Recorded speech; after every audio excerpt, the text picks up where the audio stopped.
Ethan, it's a dark time right now. Yeah, it's 7:56 p.m. I have my living room light on. Just getting a little late in the evening when we're recording. I actually have no lights on. If you don't remember, I record completely in the dark. I also have a candle. But in reality, it's actually a dark time because like the entire world's currently in quarantine. Oh. Some countries more so than others, but it's honestly pretty crazy. We've had to shut down our multiple offices that we have the podcast that we run out of. Everything. And now it's like we're both just at home recording while we talk to each other over Discord, which is so alien and strange to us. I didn't even know what Discord was before this, honestly. I didn't even know what a podcast was before this. But we thought we would get together and one last time. Not in the same room because we are self-distancing. We We're are very far away. Much further than 6 feet apart. We are several miles away. Yes, as everyone should be.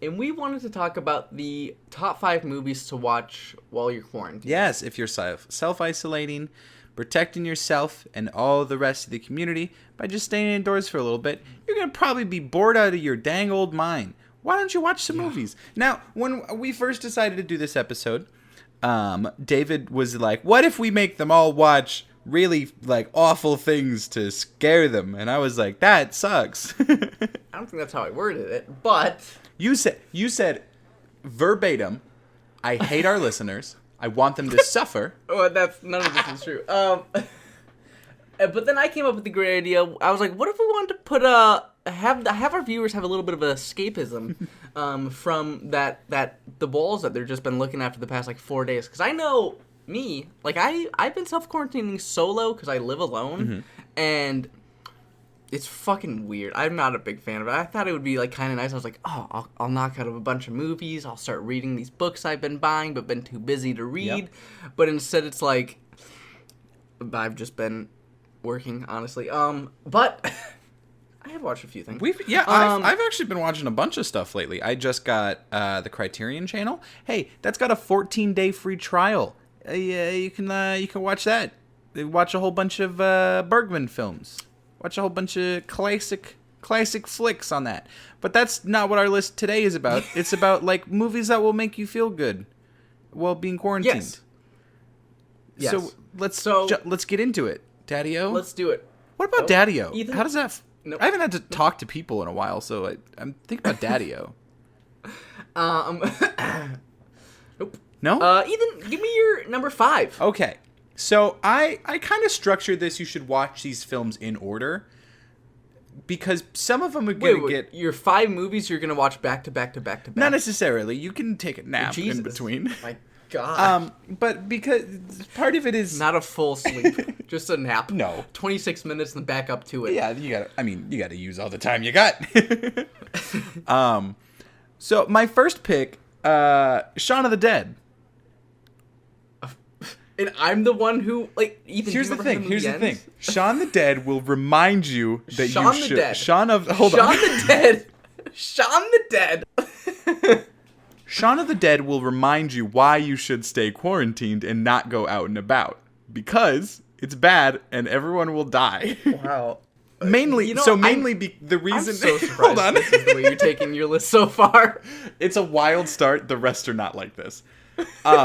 But it is, it's one that you kind of, you get the kind of feeling stir crazy, not knowing what to do. So you think, oh, I got to make up a plan. I got to, go to the Winchester and wait for this all to blow over. But you shouldn't. You should stay home and stay safe and healthy. And that's the moral of Shaun of the Dead. Also, it's just like a really fun movie that, while it deals with some heavy things, it is told with so much fun and such great energy that it's just kind of comforting regardless. I really like this dang flick. So I had a similar thought process when it came to picking my number 5. I wanted to pick a number 5 that was a lot of fun. It was a funny adventure movie that would get your mind off of probably what's been going on the last few days. And that is the 1985 classic Back to the Future. Hell yeah. It's extremely funny. You have great characters.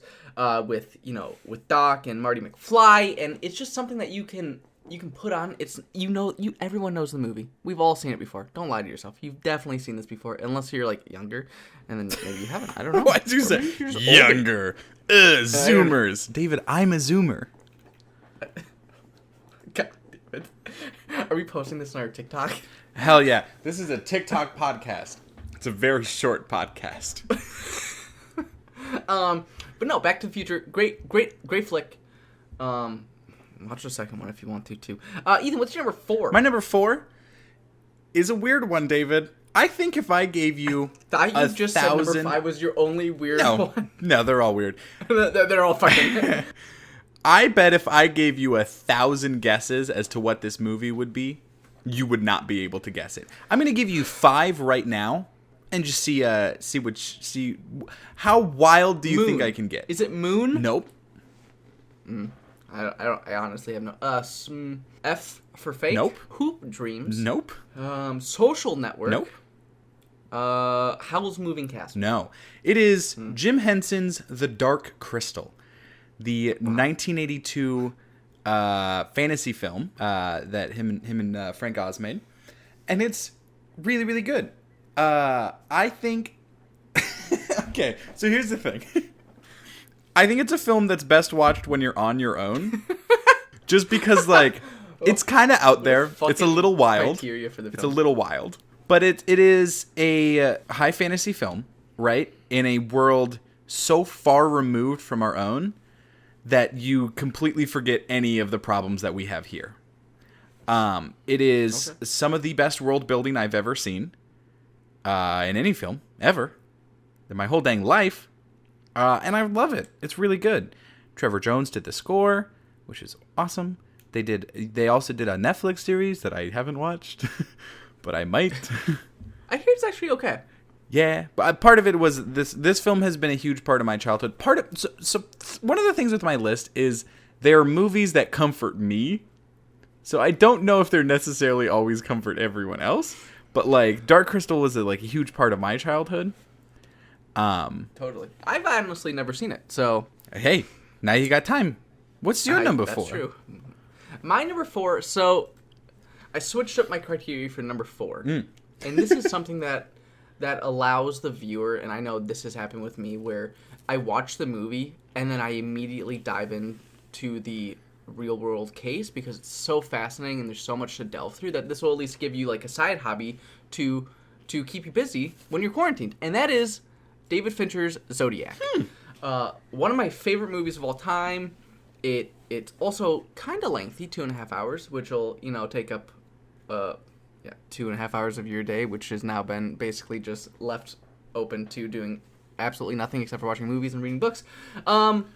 But now you can watch the movie, which is a great movie. If you haven't seen it, definitely watch it. And then you can jump online and start diving into the Ted real Cruz, case of how he's actually the Zodiac killer. God damn it. And That's it. Ethan, what's your number 3? Mine is What's another movie that coddled you as a child?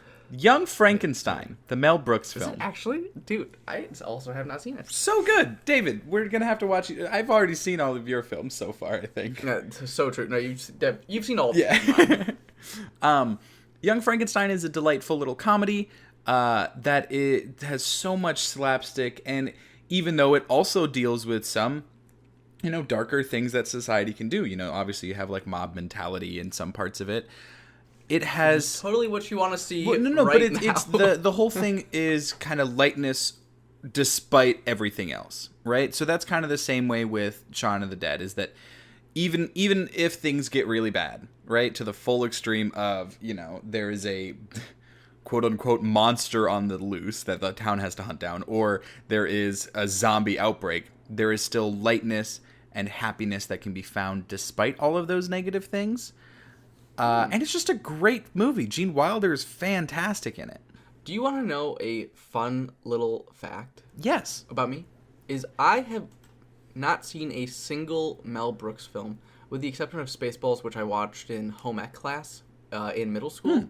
But I don't even know if I paid full attention. So that's I love Mel Brooks. That's fun. Yeah, no, I know.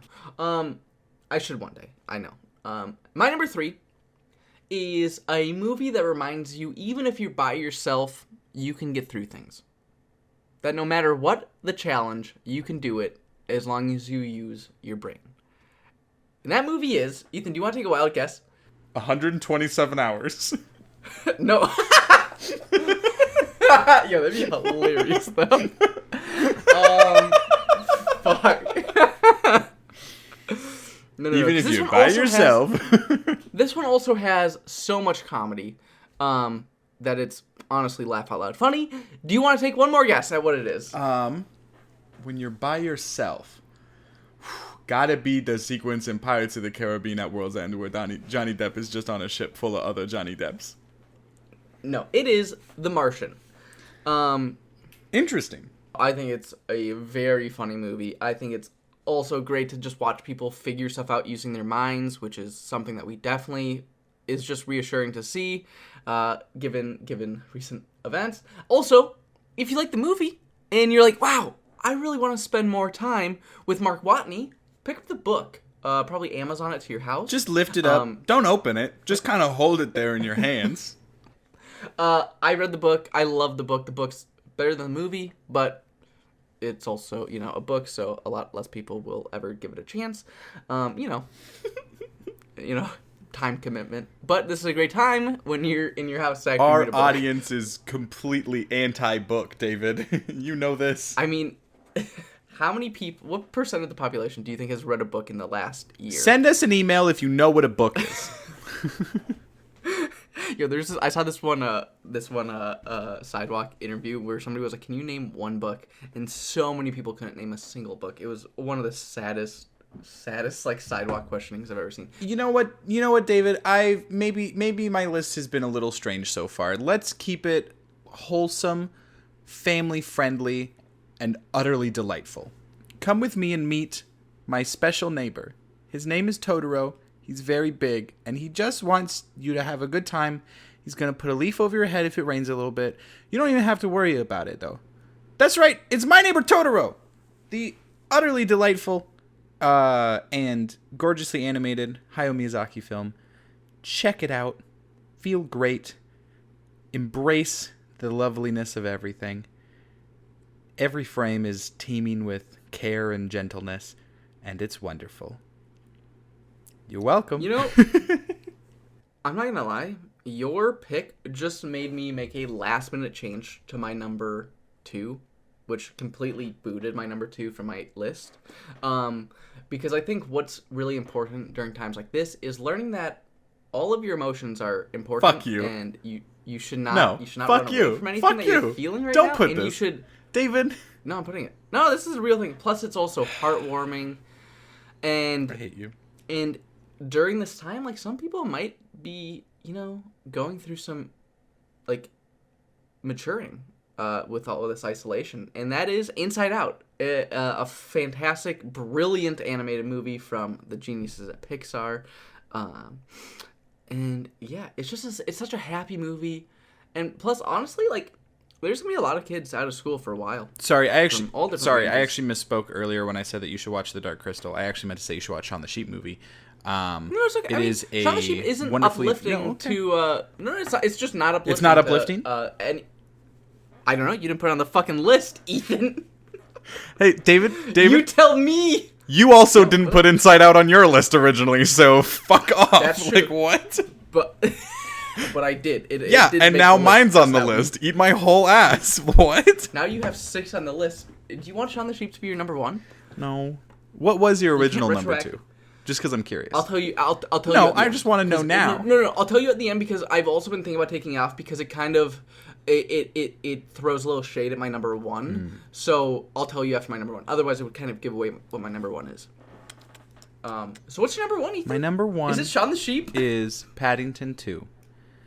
Oh fuck! Paddington nice. is such a good bear, and he just wants everyone to feel good, and he's just so nice, and there's nothing. I think this is do always wrong. the way Paddington Because gets explained. every time I think about this very good soft bear, I just get, I feel so warm inside, and I feel complete, and it clears my skin, and it paid my taxes, and I just. You paid your taxes? He's so nice. Wait, Paddington pays taxes? Yes. Is that what you said? Yeah. And they put him in prison because he was trying to be nice. Don't ruin Free Paddington! Free Paddington! I'm glad that you feel so strongly about it. My number one is a bit of a cheat, but because I know that if I only put the first one on my list, that the other two would have to follow. Since you have so much time, this is something you can really put like a whole day towards, with like, you know, bathroom breaks and kitchen breaks and eating breaks, which are the same thing, but sometimes you maybe just want to go to the kitchen. I just go through my kitchen, open Look up at the the pot. fucking fridge and look in. I'm like, that's a nice looking pot right there. Wow. I didn't realize I had this so is many also something- measuring cups. This is I only use like 2. Like, let's be honest, we only ever use 2, but we have like 16 in a house at a time. This is also something that will transport you to a different world, and that is the entire Lord of the Rings trilogy. I'm really happy you put that on here because I thought about putting that on here, but I did Dark Crystal instead. No, I mean Shaun the Sheep. And since you have so much time, you may as well do the extended editions. Absolutely. Like, fuck it, why not? Yeah, really good trilogy. And honestly, like, it's one of those things where I've always wanted to be like, you know what I'm gonna do on the weekend? I'm gonna fucking like I'm gonna cut away the entire day and marathon these things. I never do it, but I'm probably gonna do it during quarantine because like the theaters are closed. What else am I gonna do on the weekends if I can't go watch movies? Netflix has added a whole bunch of Shaun the Sheep episodes as well, so you could do that. Just saying. No, Ethan's just like, you just plugging away Shaun the Sheep because you're like trying to make up for your exclusion of him on your list. What was your original number 2? Oh, Star Wars. All of them? Technically just A New Hope in hopes to marathon the original trilogy, but then I was like, I'm going to be introing this the same way as I intro Lord of the Rings, and I think honestly Lord of the Rings is probably I think that to watch. I agree. Yeah. That's why I was the entire time since we started recording, I was thinking about bumping that down to number 4. But then I was like, Inside Out's the right pick. It's the right pick for number 2. I mean, it's an okay pick. Yeah. Thank you for listening. Ethan, what are we going to be doing next time on our next time on Featurecast? Special edition COVID chat quarantine podcast. Poditine. We're going to be talking about movies that got delayed because of the virus. Because obviously, you know, we're a film podcast. We're going to talk about some of the film aspects of it. Obviously, the human aspect is much more pressing and much more devastating. It's so pressing. Okay. I mean, it was, I'm just... you know, there was a part where I was kind of getting real about it, but... I know, I just... No, you like to belittle emotions just like the film Inside Out. I get it. We're going to be talking about movies that got their releases delayed, postponed, canceled indefinitely, possibly. And we're also going to talk about movies that we would have loved to have seen in the past that were like projects that almost got made or things that just kind of fell apart, left in development hell. Just kind of going throughout the years, picking a couple of those, and then talking about them on the podcast. Best way I could have ended it. See ya later, alligator. Bye.